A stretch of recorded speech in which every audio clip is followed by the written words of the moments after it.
Son of God, say my mind, and you don't die. Give as you receive, and your release is Satan. This is the part 336 in the series Christ's Forgiveness, How to Manifest Immortality Season 2. And the name of today's teaching is The Truth Behind Illusions. You will attack what it does not satisfy, and thus you will not say you made it up. You always fight illusions, for the truth behind them is so lovely and so still in loving gentleness. Were you aware of it, you would forget defensiveness entirely and rush to its embrace. The truth could never be attacked, and this you knew when you made idols. They were made that this might be forgotten. You attack but false ideas and never truthful ones. All idols are the false ideas you made to fill the gap you think arose between yourself and what is true. And you attack them for the things you think they represent. What lies beyond them cannot be attacked. The wearing, dissatisfying gods you made are blown up children toys. A child is frightened when a wooden head springs up as a closed box is opened suddenly, or when a soft and silent woolly bear begins to squeak as he takes hold of it. The rules he made for the boxes and for the bears have failed him and have broken his control of what surrounds him. And he is afraid because he thought the rules protected him.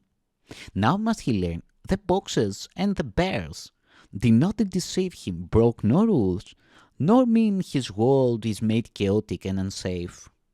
He was mistaken. He misunderstood what made him safe, and thought that it had left. The gap that it is not there is filled with toils in countless forms, and each one seems to break the rules you set for it. It never was the thing you thought. It must appear to break your rules for safety, since the rules were wrong.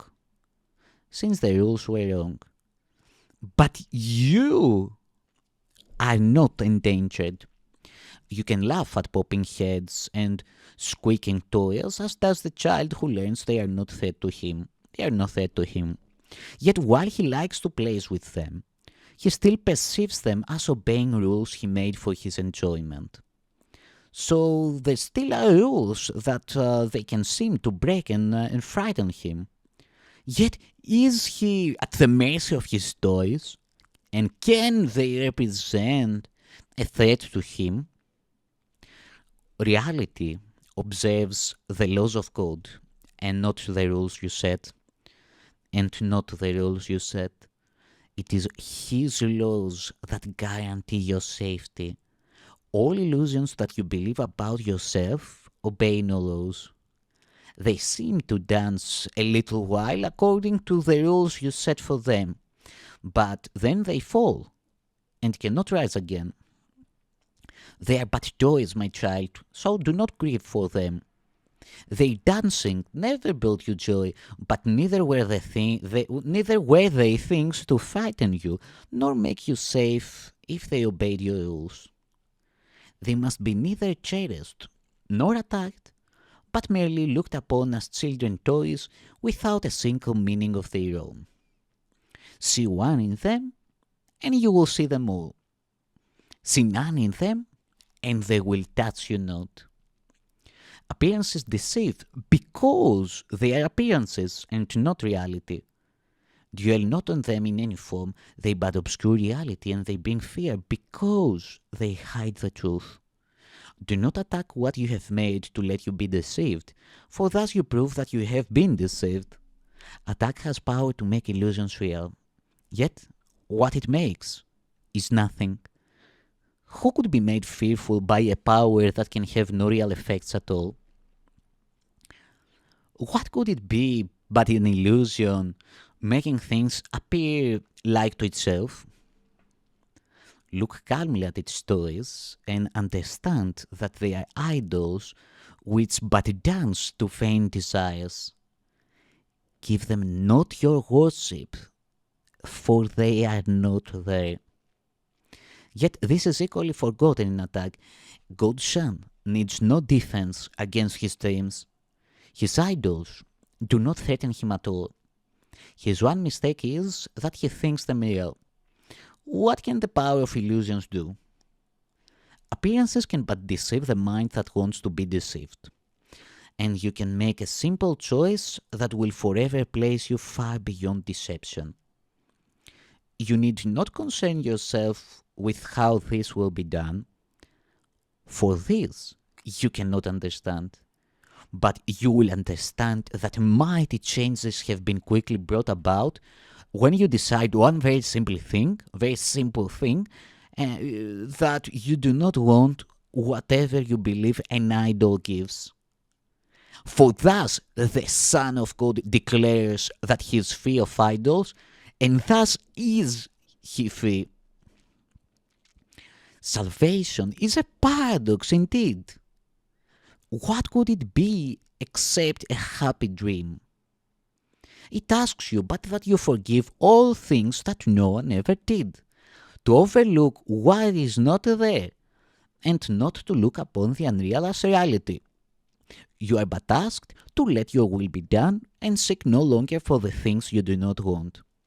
And you are asked to let yourself be free of all the dreams of what you never were, and seek no more to substitute the strength of idle wishes for the will of God. Here does the dream of separation start to fade and disappear.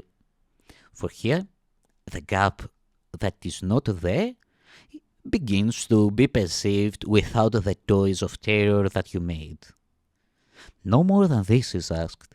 Be glad indeed salvation asks so little, not so much. It asks for nothing in reality.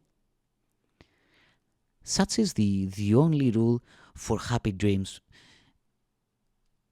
And even in illusions it but asks forgiveness be the substitute for fear.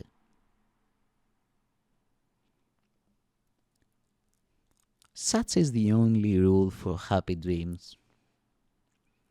The gap is emptied of the toys of fear, and then its unreality is plain. Dreams are for nothing, and the Son of God can have no need for them. Can have no need of them. They offer him no single thing that he could ever want.